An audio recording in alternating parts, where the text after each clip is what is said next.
अभी कुछ important military operations देख लेते हैं और फिर इसरो एंड डिफेंस के कुछ इनिशिएटिव्स देख लेते हैं, ठीक है। तो सबसे पहले हमारा इंपॉर्टेंट आता है हमारा ऑपरेशन सिंदूर, ठीक है। ऑपरेशन सिंदूर जो है वो one of the most important हमारा टॉपिक बन जाता है जब हम किसी भी मिलिट्री ऑपरेशंस के बारे में बात करते हैं तो, ठीक है। तो सबसे पहले पहलगाम अटैक हुआ 22 अप्रैल 2025 को, किसके द्वारा? द रेजिस्टेंस फ्रंट, एलईटी का एक ऑफशूट है, लश्कर ए तैयबा का एक ऑफशूट है। कौन सा? टीआरएफ, ठीक है, द रेजिस्टेंस फ्रंट, ठीक है। इसके द्वारा अटैक हुआ हमारा पहलगाम में 22 अप्रैल 2025 को, ठीक है। फिर उसी के रिटेलिएशन में हमने 7 मई 2025 को 23 मिनट का एक ऑपरेशन करा जिसको नाम दिया हमने operation Sindoor. Directed by DGMO Rajiv Ghai के द्वारा ये डायरेक्ट किया गया था, जो कि डीजीएमओ थे। डीजीएमओ कौन थे ऑपरेशन सिंदूर के? तो वो थे राजीव चाई। इसमें टारगेट क्या किए गए थे? 9 terrorist camps across PoK, Pakistan occupied Kashmir में जो 9 टेररिस्ट कैंप्स है उनको टारगेट किया गया था। इसमें कौन कौन से थे? शवाल नाला लश्कर ए तैयबा का है, सैदना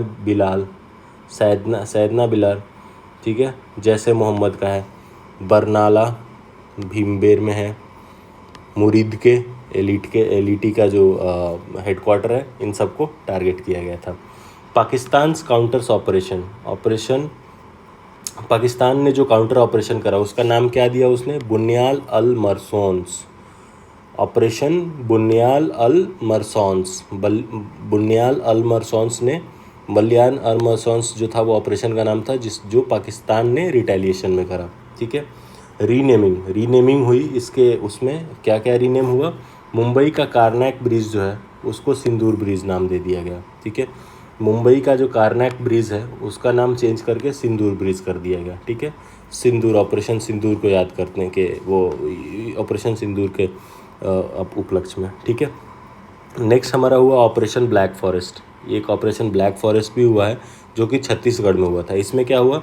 लॉन्गेस्ट एंटी नक्सल ऑपरेशन हुआ है, 21 दिन का ये एंटी नक्सल ऑपरेशन हुआ जो कि नारायणपुर बस्तर डिस्ट्रिक्ट ऑफ छत्तीसगढ़ में हुआ। कहाँ पे हुआ है? नारायणपुर बस्तर डिस्ट्रिक्ट ऑफ छत्तीसगढ़ में हुआ है। क्या? ऑपरेशन ब्लैक फॉरेस्ट, जो कि टेररिस्ट के अगेंस्ट था। ये लॉन्गेस्ट एंटी नक्सल ऑपरेशन है जो कि 21 दिन तक चला, ठीक है। नेक्स्ट देखते हैं neutralisation of Nambala Keshav Rao alias Basavaraju, ठीक है। ये सीपीआई माओइस्ट के जनरल सेक्रेटरी थे। कौन? Nambala Keshav Rao alias Basavaraju. Nambala Keshav Rao alias Keshav Raju को न्यूट्रलाइज किया गया। Consider the backbone of Naxal movement का बैकबोन हुआ करते थे। कौन? नामबाला केशव राय और Basavaraju. The home minister called it the biggest blow to Naxalism in 3 decade. Home minister ने इसको क्या बोला है कि ये लास्ट 3 डिकेड में ये बिगेस्ट ब्लो टू नक्सलिज्म है। की डिटेल्स देख लेते हैं। ये टोटल 21 दिन तक चला था, ठीक है। लोकेशन क्या है? Narayanpur district, Bastar division of Chhattisgarh. Maoist कितने मरे हैं? 27, इंक्लूडिंग बसावा राजू भी मारा गया इसमें, जो कि ये आपका general secretary of CPI Maoist का जो था ये जनरल सेक्रेटरी था। टोटल अरेस्ट कितने हुए? 54 हुए। सरेंडर कितने लोगों ने करा है? 84 लोगों ने सरेंडर करा है। कहाँ से? अक्रॉस छत्तीसगढ़, तेलंगाना, महाराष्ट्र से। फर्स्ट टाइम इन 30 ईयर्स, ये 3 डिकेड्स में फर्स्ट टाइम हुआ है जनरल सेक्रेटरी रैंक माओइस्ट को न्यूट्रलाइज किया गया है, ठीक है। ये लास्ट 3 डिकेड में फर्स्ट टाइम हुआ है जिसमें जनरल सेक्रेटरी रैंक के माओइस्ट को न्यूट्रलाइज किया गया। उसका नाम क्या था? बसावर राजू। गवर्नमेंट टारगेट क्या है? गवर्नमेंट का टारगेट क्या है? एलिमिनेटिंग नक्सलिज्म बाई 31 मार्च 2026। 31 मार्च 2026 तक नक्सलिज्म को एलिमिनेट कर देना है इंडिया से। रेलेवेंट डॉक्ट्रिन क्या एंड डॉक्ट्रिन पॉलिसीज़ क्या है इसमें? समाधान डॉक्ट्रिन जो कि integrate anti strategy, integrated anti LWE strategy है। National policy and action plan and on LWE 2015, ठीक है। National policy and action plan, ये भी एक उसका डॉक्ट्रिनल पॉलिसी है। नेक्स्ट बात करते हैं ऑपरेशन डेविल हंट की। तो बेसिकली ऑपरेशन डेविल हंट जो है वो बांग्लादेश में चलाया गया था, ठीक है। न्यूज़ में क्यों है? क्योंकि बांग्लादेश की इंटरिम गवर्नमेंट जो कि मोहम्मद यूनिस लीड कर रहे हैं उसने लॉन्च करा था ऑपरेशन डेविल हंट को, ठीक है। ये triggered by violent attack on student protest, ठीक है। ये किससे ट्रिगर हुआ था? स्टूडेंट्स प्रोटेस्टर पे वायलेंट जो अटैक किया गया था उससे ट्रिगर हुआ था। And political unrest following the fall of Sheikh Hasina government, ठीक है। जो पॉलिटिकल अनरेस्ट आया था शेख हसीना का जो गवर्नमेंट फॉल हुआ उसके वजह से, ठीक है। Aimed at curbing unrest and restoring democratic order, ठीक है, जाहिर सी बात है। बस याद रखना कि ऑपरेशन डेविल जो है ये मोहम्मद यूनिस ने लॉन्च करा है, जो कि इंटरिम गवर्नमेंट के प्रेसिडेंट हैं अभी बांग्लादेश में ये टेररिज्म एक्टिविटी और को कंट्रोल करने के लिए ये बेसिकली लॉन्च किया गया था। की ऑब्जेक्टिव की डिटेल्स देख लेते हैं। किसने लॉन्च करा था? Interim government under Muhammad Yunus के द्वारा लॉन्च किया गया। ऑब्जेक्टिव क्या है? Target alleged loyalist of former PM Sheikh Hasina. ये फॉर्मर पीएम शेख हसीना के एलिजेड लॉयलिस्ट को टारगेट करता है। रीज़न क्या है? Violent attack and student and protesters पे जो वायलेंट अटैक हो रहा है वो उसका रीज़न है। एम क्या है? Restore law and order and ensure democratic stability, ठीक है। लॉ एंड ऑर्डर को इस्टेब्लिश करो और डेमोक्रेसी इंश्योर करो। कंटेक्स्ट क्या है? Political transition in Bangladesh after Sheikh Hasina resignation और एग्जाइल। इसरो और डिफेंस के बारे में बात कर लेते हैं। Statement by ISRO chief V Narayanan 11 मई को एक स्टेटमेंट देते हैं इसरो के chief V Narayanan. At least 10 satellite dedicated for security and surveillance, ठीक है। बोल रहे हैं कि एटलीस्ट 10 सैटेलाइट्स बनाएंगे जो कि डेडिकेटेड होगा सिक्योरिटी एंड सर्विलेंस को। रोल्स क्या है? Coastal monitoring, southern reason watch, satellite drone synergy. की मिसाइल्स एंड सिस्टम क्या है इसमें? स्काल्प क्या है? ये एयर लॉन्च क्रूज मिसाइल है, ठीक है। European consortium. स्काल्प पूछ देगा क्या है ये, तो ये basically air launch cruise missile है। हैमर क्या है? Highly agile modular munition extended रीजन। सफरान फ्रांस से लिया गया है, ठीक है। ब्रह्मोस क्या है? बेसिकली ये सुपरसोनिक क्रूज मिसाइल है। स्पीड इसका मैक नंबर जो होता है 2.8 से 3 होता है ब्रह्मोस का। रेंज क्या होता है? 450 किलोमीटर होता है। इंडिया और रसिया इसके जेवी हैं। नेम क्या है? ब्रह्मपुत्रा और मॉस्को रिवर को मिक्स करके इसको बनाया गया है नाम ब्रह्मोस, ठीक है। ब्रह्मपुत्रा और Moskva river, Brahmaputra and Moskva river के मिक्सचर से ये नाम बना है BrahMos. New test facility Lucknow में, ठीक है। ब्रह्मोस टेस्ट फैसिलिटी लखनऊ में डेवलप किया गया है। नेक्स्ट बात करते हैं आकाश मिसाइल सिस्टम के बारे में, ठीक है। तो ये टाइप क्या है आकाश मिसाइल सिस्टम का? तो ये बेसिकली सैम है। सैम का मतलब short range surface to air missile. SAM मतलब सरफेस टू एयर मिसाइल है ये। टाइप क्या है? शॉर्ट रेंज है। किसका? आकाश मिसाइल का। रोल क्या है इसका? Air defence against aircraft, helicopter, drone and subsonic cruise missile. ये क्या करेगा? एयर डिफेंस प्रोवाइड करेगा। किसके अगेंस्ट? एयरक्राफ्ट के, हेलीकॉप्टर के, ड्रोन के and subsonic and cruise missiles के। Indigenous system developed by DRDO के द्वारा ये इंडिजिनस सिस्टम डेवलप किया गया अंडर इंटीग्रेटेड गाइडेड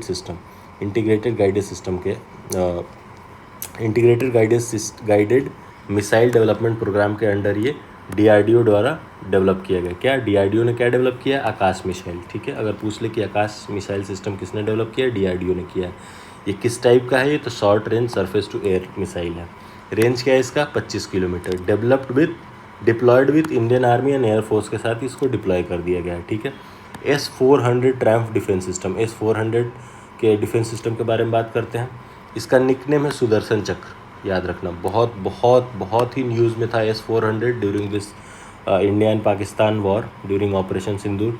तो याद रखना S-400 का जो निकनेम है वो क्या है? सुदर्शन चक्र, ठीक है। ऑरिजिन कहाँ से? ये रसिया से है। Developed by Almaz Central Design Bureau. Almaz Central Design Bureau के द्वारा इसे बनाया गया है। किसको? S-400 को। रडार ट्रैकिंग रेंज इसका कितना है? रडार का कितने दूर तक ट्रैक कर सकता है? 600 किलोमीटर तक। मिसाइल इंगेजमेंट रेंज कितना है इसका? 400 किलोमीटर। कैपेबिलिटी क्या है? Can track and engage multiple aerial target. ये मल्टीपल एरियल टारगेट को ट्रैक कर सकता है और उनके साथ इंगेज कर सकता है। Aircraft, UAV, ballistic and cruise missiles को ट्रैक कर सकता है और इंगेज कर सकता है। Signed 5.4 billion deal with Russia 2018 for 5 unit. So basically India ने रसिया के साथ 5.4 बिलियन का डील साइन किया था 2018 में 5 यूनिट ऑफ S-400 लेने के लिए, ठीक है, जिसका निकनेम है Sudarshan Chakra. Important India rescue and evacuation operations. Operation. So देख लेते हैं कि इंडिया का जो रेस्क्यू एंड इवैक्यूएशन ऑपरेशन है, इम्पॉर्टेंट इंडिया का जो रेस्क्यू एंड इवैक्यूएशन ऑपरेशन है उसके बारे में देख लेते हैं। ऑपरेशन गंगा। ऑपरेशन गंगा किसको बोला गया था? Evacuation of India during Russia Ukraine war 2022। तो बेसिकली रसिया और यूक्रेन के वॉर में जो इंडियन फंस गए थे, वहाँ से जो इंडियन को निकाला गया था, उस ऑपरेशन को क्या नाम दिया गया था? ऑपरेशन गंगा। नेक्स्ट आता है ऑपरेशन सिंधु। ठीक है, ऑपरेशन सिंधु किसको नाम दिया गया था? ये basically evacuation during Iran Israel war 2025। ये बेसिकली जो ईरान और इजराइल का जो 2025 का जो वॉर चल रहा था, उसमें से जो इंडियन को इवैक्यूएट किया गया था, उस ऑपरेशन का नाम दिया गया था ऑपरेशन सिंधु। ऑपरेशन गंगा किसका नाम था? ये रसिया और यूक्रेन के वॉर में इवैक्यूएशन का जो नाम था। ऑपरेशन इंद्रावती।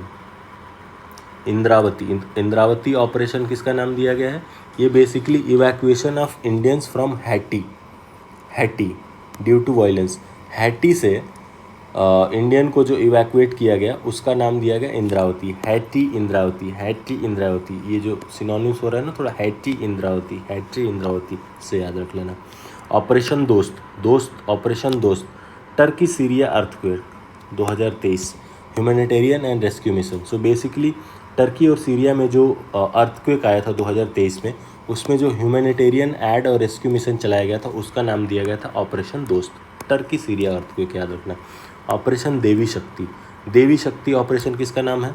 ये basically evacuation from Afghanistan during Taliban take over.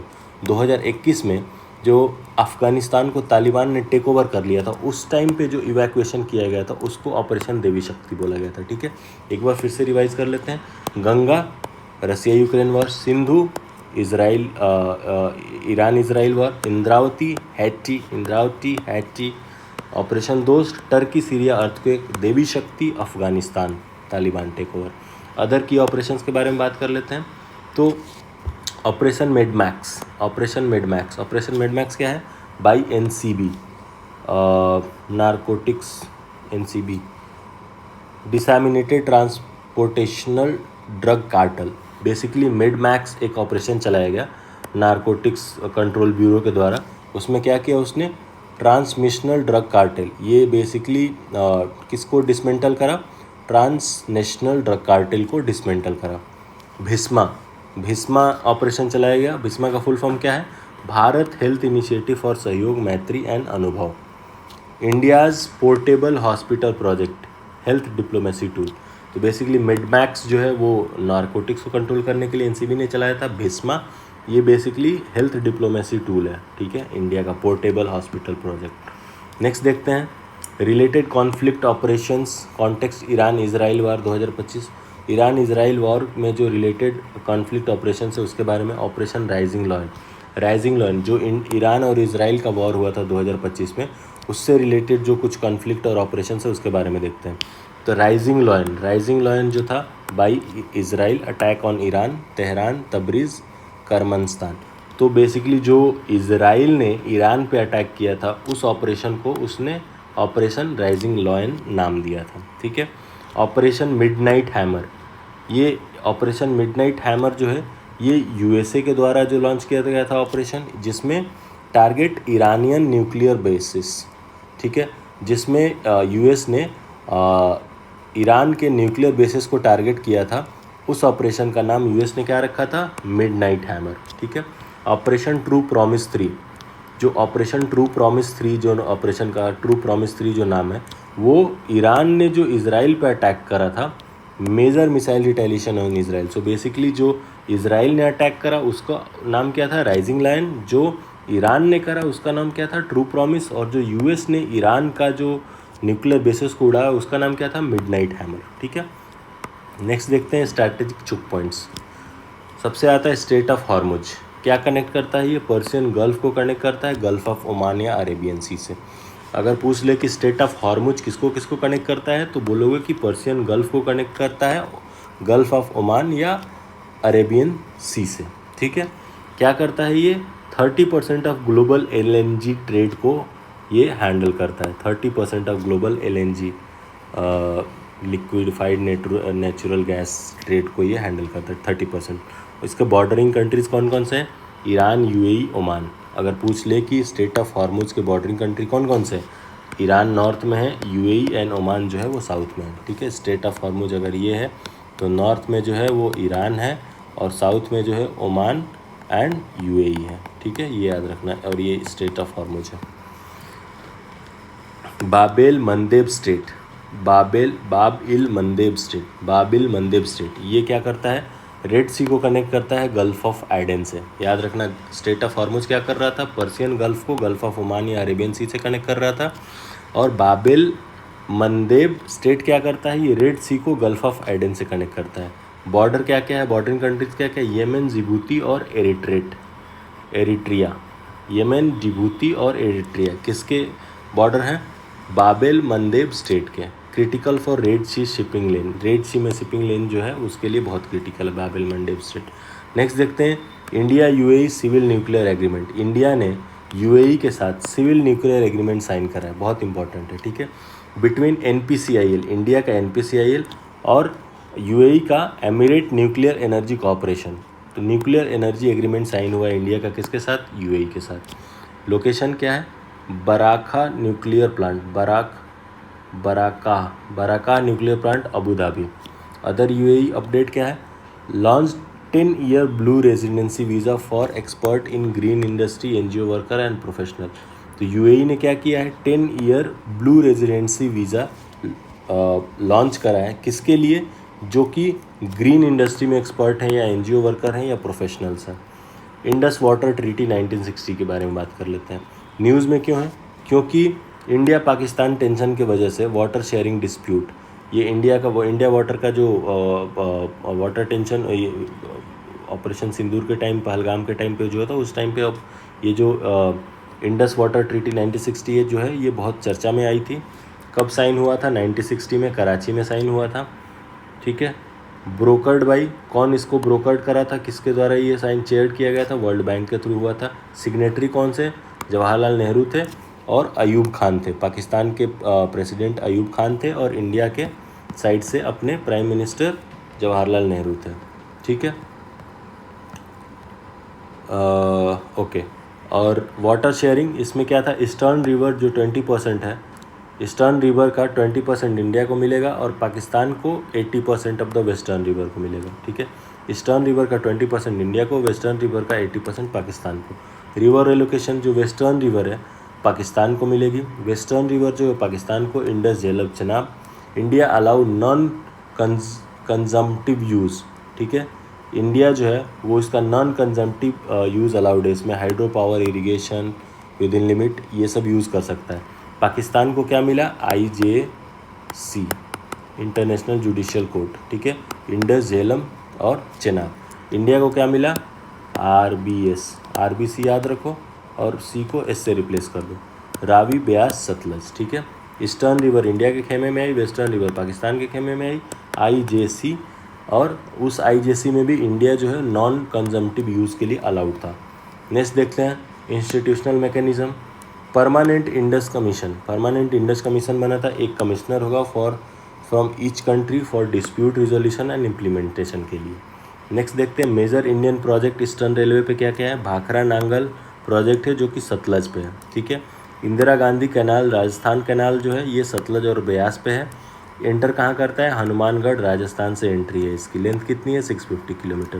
तो ईस्टर्न रिवर पे जो हमारे मेजर प्रोजेक्ट्स हैं, सतलज पे हमारा भाखड़ा नांगल है और सतलज और ब्यास पे हमारा इंदिरा गांधी कैनल प्रोजेक्ट है। ठीक है, नेक्स्ट देखते हैं, UK Mauritius treaty on Chagos island. United Kingdom और मॉरिशस के बीच में ट्रीटी हुई है, किस पे, चागोस आइसलैंड पे। न्यूज़ में क्यों है, क्योंकि इंडिया ने साइन कराया ट्रीटी मॉरिशस से चागोस आइलैंड के बारे में। ठीक है, की डिटेल देख लेते हैं। UK जो है 136 मिलियन एनुअली पे करेगा, 136 मिलियन एनुअली पे करेगा मॉरिशस को। ठीक है, Mauritius leases the island to UK for 99 year. जो मॉरिशस है वो अपना चागोस आइलैंड जो है UK को 99 ईयर्स के लिए लीज पे दे दिया है, उसके लिए UK जो है 136 मिलियन एनुअली पे करेगा। India welcome the agreement, India जो है ये एग्रीमेंट को वेलकम करा था। लोकेशन इंडियन ओशियन में है, 9300 kilometre southern of UK। Composition क्या है, 9 एटॉल्स, 4000 पॉपुलेशन। यहाँ की हिस्ट्री क्या है, separated from Mauritius in 1965 when it was British colony. ठीक है, मॉरिशस से सेपरेट हो गया था। US military base, Diego Garcia, part of Chagos. Diego Garcia जो है वो पार्ट ऑफ चागोस है। इंटरेस्टिंग फैक्ट क्या है, Mauritius become first foreign adapter of India's Jan Aushadhi scheme. ठीक है, तो मॉरिशस जो है वो फर्स्ट फॉरेन एडॉप्टर बना है किसका, इंडिया का जन औषधि स्कीम का। ठीक है, ये इंटरेस्टिंग फैक्ट है। नेक्स्ट देखते हैं ऑपरेशन युत्ताबोदिन। ऑपरेशन युत्ताबोदिन जो थाईलैंड में चलाया गया उसके बारे में देखते हैं। लॉन्च कौन किया था इसको, रॉयल थाई आर्मी ने लॉन्च किया था। किसको, युत्ताबोदिन ऑपरेशन को। टाइप क्या है, major land and air offensive है। कॉन्टेक्स्ट क्या है, in response to border clashes with Cambodian forces. तो बेसिकली कंबोडियन फोर्सेस के साथ थाईलैंड का जो क्लैश चल रहा था उसमें उसी के रिटेलिएशन में थाईलैंड ने युत्ताबोदिन ऑपरेशन लॉन्च किया था। युत्ताबोदिन का मीनिंग क्या है, बैटल फॉर सेक्रेड लैंड। युत्ताबोदिन का मतलब क्या है, battle for sacred land. Next बात करते हैं यशोदा एआई की। तो यशोदा एआई बेसिकली इंडिया की फर्स्ट एआई लिटरेसी कैंपेन है फॉर रूरल वुमेन।